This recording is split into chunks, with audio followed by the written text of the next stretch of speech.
Hello and thank you for joining us on the Tuesday edition of Journalist Hangout. I'm Benga Oreshegun. Today on the program, Shell CEO credits President Tinubu's leadership vision for decision to invest $20 billion in Nigeria. With the special advisor to the president on energy, Olu Arowolo Venhayan, as our guest for the discussion.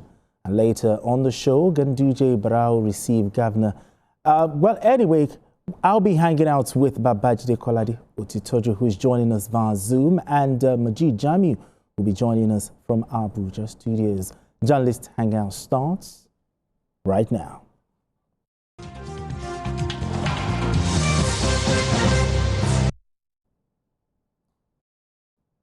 Now, just before we go into the discussions, let's inform you that the presidency has allayed fear over the health condition of President Bola Tinubu, who is on a state visit to Turkey. Speaking on the incident in Ankara, whereby the president stumbled twice during a welcome reception, the presidency said the incident was caused by the not well-laid blue carpet. President Tinubu has since resumed official assignment, and he is currently in a bilateral meeting with Turkish authorities, after which they will address a press conference. All right, BKO, it's so good to have you join us via Zoom. I mean, talk to me. What was your reaction when the president, had that episode? Talk to me.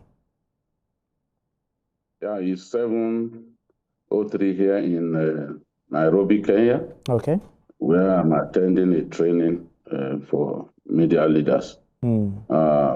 I am very relieved that the president is back at work. I've seen him chattering with, having a chatter with the president of Turkey. So it is not an emergency situation. There's no need to press the alarm button. Exactly. Anybody can trip over a cable, maybe a camera cable, or even carpets that are not properly laid. So this was what happened, and the president got up just as he did when it happened in Abuja. He got up quickly and continued his work. So there's no need to get apprehensive. The president is hale and hearty, as his minders have told us, and there is no greater evidence of that than to see him just a while after he stumbled, seated beside the president of Turkey and talking about issues that are tremendous benefit to both countries. Okay. I saw Ambassador Bianca Ojukwu, who is the Minister of State for Foreign Affairs, also attending that meeting with the president. So it's heartwarming that we've seen the president immediately back at work. There was no need to fret. There was no need to make a mountain out of a molehill. Absolutely. This was simply anything that could happen. Even a little boy can stumble in such a situation. So it is what it is. I'm happy that the president is back at work. That is what is important to Nigerians. That is what is important. That their president is hale and hearty and getting about his work. Absolutely. All right, let's move straight to our main conversation for the day. Now, effective and sustained economic reforms will definitely boost investments and lead to growth. The ongoing reforms by the administration of President Bola Tinubu in the energy sector are driving investments after years of divestment by international oil companies, IOCs. One instance of this is of oil giant Shell PLC to invest an additional $20 billion alongside its partners, primarily because of the robust and bold leadership of the president. The chief executive of Shell PLC, Wael Sawan, praised President Tinubu's leadership for creating a healthy climate for investments to thrive and restoring investor confidence. At a meeting with the president at the presidential villa in Abuja, Sawan said Shell is deepening and expanding its investment in Nigeria, emphasizing that the country under the Tinubu administration is one of the countries attracting significant investment from global oil companies. Now let's share the story with you. Started his oil exploration in Nigeria in 1936, but years down the line, the British oil company struggled with hundreds of onshore oil spills as a result of theft, sabotage, and operational issues leading to costly repairs and high-profile lawsuits. In 2021, Shell had sought to sell its Nigerian oil and gas business, but decided to remain active in Nigeria's offshore sector. 5 years after it made that decision, things have changed, and the British oil major is making bold decision. This is after his leadership met with President Bola Tinubu. The Chief Executive Officer of Shell PLC, Mr. Hale Shawan, praised President Bola Tinubu's leadership for creating a healthy climate for investment to thrive and restoring investor confidence. At the meeting held at the presidential villa in Abuja, Mr. Shawan said Shell is deepening and expanding its investment in Nigeria, and the company is ready alongside its partners to invest an additional $20 billion because of the robust and bold leadership the Nigerian president has demonstrated.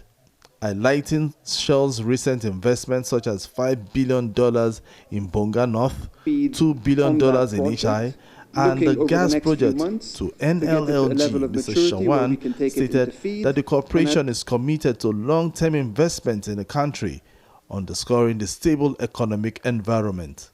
We have really been in a space where we are very keen to invest in Nigeria, but I would say this has not always been the case.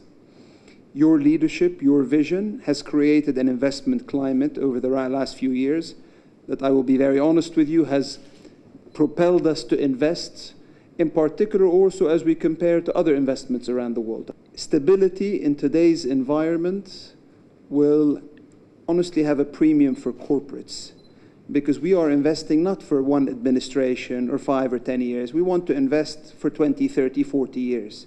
And in the case of Nigeria, for many, many decades. And therefore, as we look today at opportunities to be able to allocate our capital to multiple different countries, I can tell you, and I'm proud to say, Nigeria stands as one of the ones that is attracting more capital than most.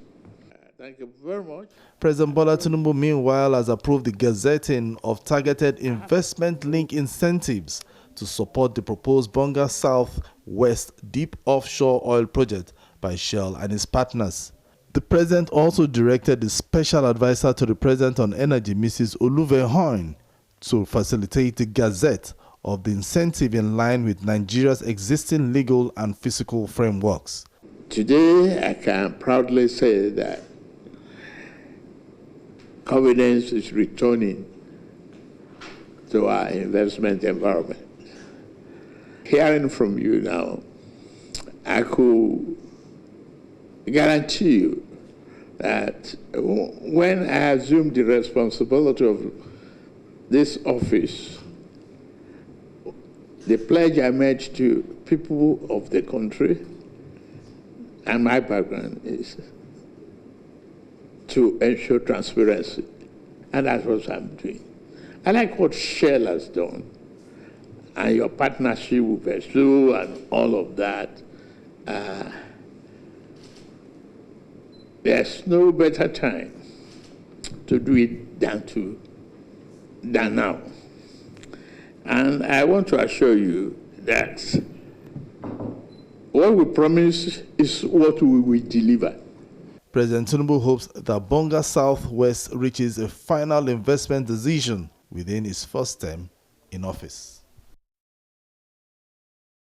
All right then, gentlemen, BKO and Majid, Shell's decision to commit $20 billion investments in Nigeria, has been attributed in part to President Bola Tinubu's leadership. From your perspective, BKO, what are your thoughts here?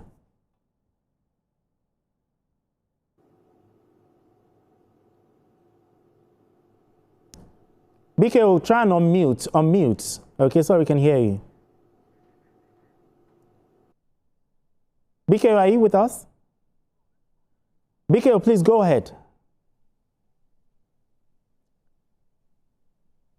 Okay, while we're waiting for BKO to sort out his technical glitch.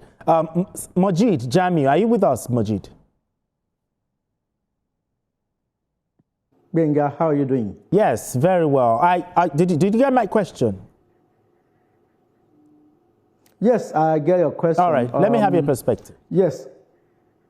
Okay. You see, the president has made some reforms in the oil and gas sector, and the $20 billion investment by Shell is a testimony to the positive reforms under President Bola Ahmed Tinubu.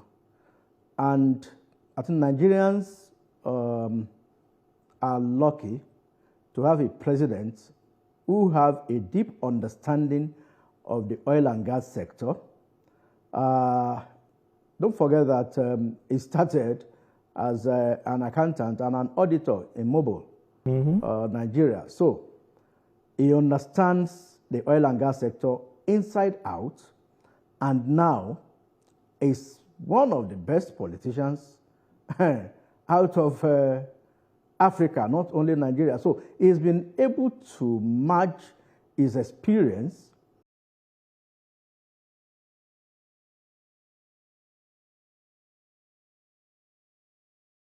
Nigeria has now become a destination for investment. Okay. At the time, some other companies were perceived to be leaving some parts of Africa. $20 billion from Shell is huge.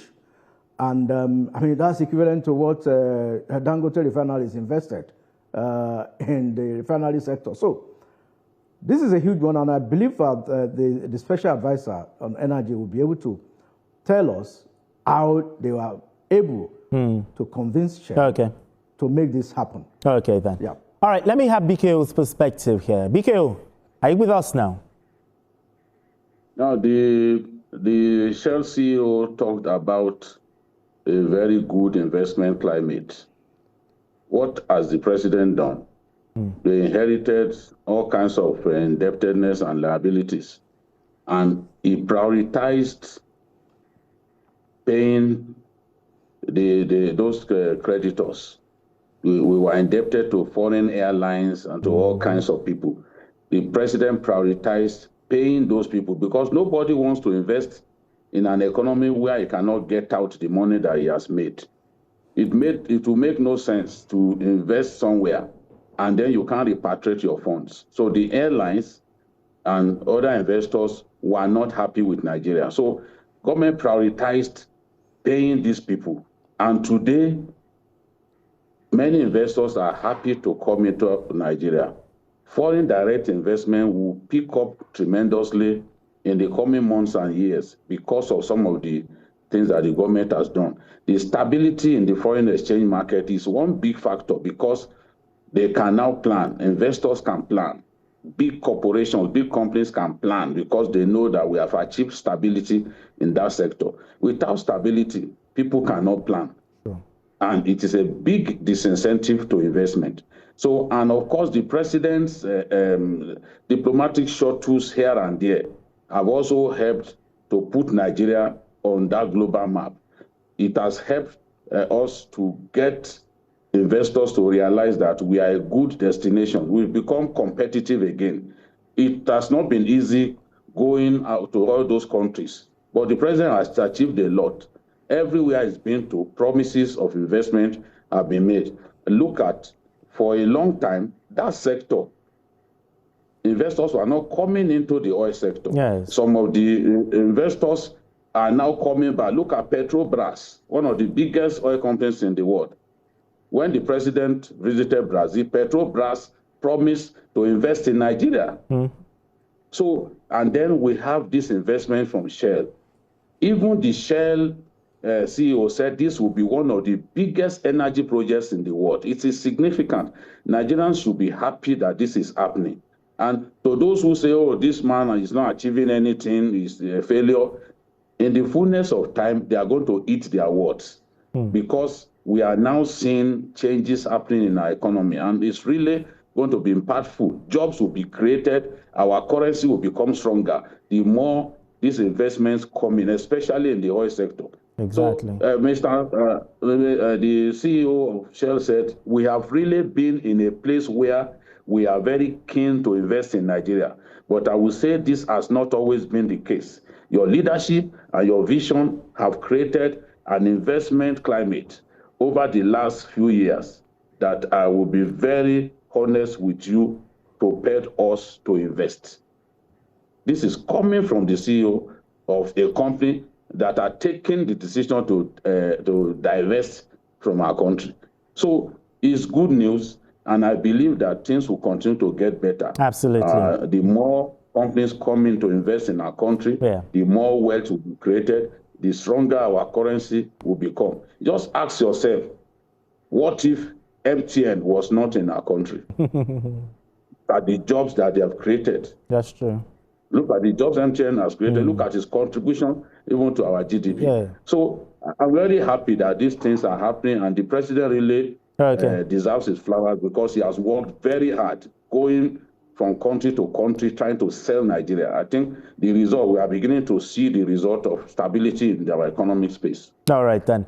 Okay, let's join us for more insights on the decision of Shell to invest $20 billion in Nigeria is the special advisor to the president on energy, Olu Arowolo Venhayen. Thank you so much for joining us, madam. All right, let's begin the conversation. I mean, in what is regarded as one of the biggest energy projects in the world, Shell is targeting $20 billion investment in Nigeria. How significant, will you describe this? It's significant for many reasons, but I would take a step back and talk about why that is happening. Because it's not about one company. It is not about even this big project. This is about President Tinubu's decision to fix a broken system so that Nigeria can create jobs and earn foreign exchange and grow our economy.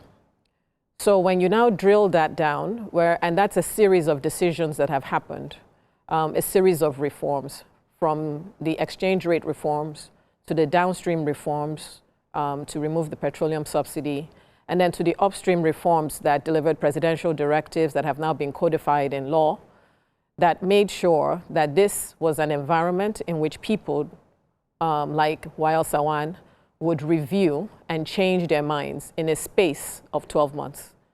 So beyond, there's something that is really powerful about somebody testifying to an effect of something versus you who have done it selling yourself. And so that's what's really powerful about Wael's visit and his testifying to the effect of those reforms under the president's vision and his leadership. It's a game changer for Nigeria. It is about Nigeria setting the terms and setting direction about where we should compete and how we should attract capital for the benefit of Nigerians. Okay, the chief executive of the Shell, Wael Sawan, he praised President Bola Tinubu's leadership for creating a healthy climate for investment. Tell us more about these reforms by the president. So let me give you the example. Bonga Field is one of the biggest fields, deep water fields in the world. We have an abundance of resources in Nigeria, but those resources have not really delivered value for our people. We've had the main Bonga project. It's one of the biggest oil projects in the deep water space. If we look at our current deep water pipeline of opportunities, as what Wael said, it is significant. The Shell Bonga one is about 20 when you look at the operating and the CapEx costs. But there are more projects like that within our deep water space. We are blessed, we're endowed.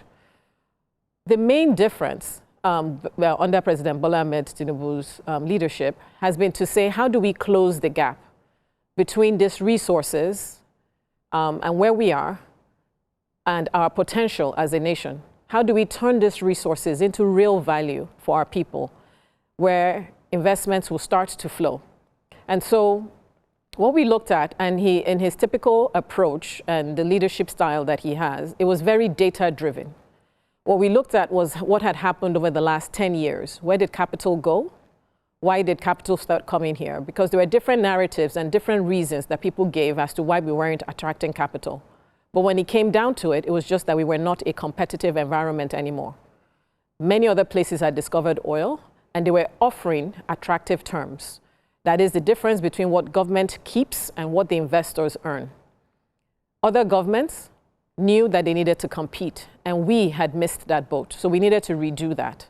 And we needed to do it quickly, because what investors don't like is uncertainty. They like decisive, clear decisions and quick decisions. So one of the things that we did differently, instead of going to a 20-year journey of writing a law to fix a lot of the gaps that we found in our fiscal regime, what we did was to make sure, what the president directed was to ensure that we had a short-term measure, a quick fit-for-purpose measure that signaled to investors early on, which is the presidential directives, and demonstrated that we had listened to a lot of these investors. This was not Shell's first visit to Nigeria. They had come very early into his administration and sat with him and gone through their opportunity set and explained what it would take for them to make those investments. And so we were given those 2 pages. He asked for 2 pages, and when I was given those 2 pages to go and make it work with the rest of the team. And so we spent a lot of time designing, making sure that our fiscal regime was a lot more competitive. And when I say fiscal regime, how much taxes are we taking? Are we trying to take taxes on paper and never allowing projects to come on stream so we can get actual cash? And so those are some of the things we did. How quickly are we able to deliver projects? Are other people delivering projects in 36 months, and it's taking us 4 to 6 years to deliver projects? Because that has an impact. Are the costs of our delivering these projects much higher than other regimes? Because then capital will go to those places. So we spent a lot of time analyzing that, and we found where our gaps were, and he issued those presidential directives in very early on into the administration to signal to investors, and investors responded. First with Total's Beta gas development of almost $600 million with its partner NNPC. Then followed by Bonga North, which is the project that Mr. Sawan was referring to. And shortly after that, another big major project, $2 billion in HI, is a gas project that goes to NLNG. We are one of the major exporters of gas. All of these projects mean something for the average Nigerians. They're just not big numbers. They deliver value. They help us earn revenue that allows us to build schools, build hospitals, roads, ensure that we have a secure nation. And all of this has been achieved in less than 2.5 years. It's record speed, and that's what Mr. Sawan was also referring to, that we stand above many other people in the way we've responded and at the speed at which we've responded to that challenge.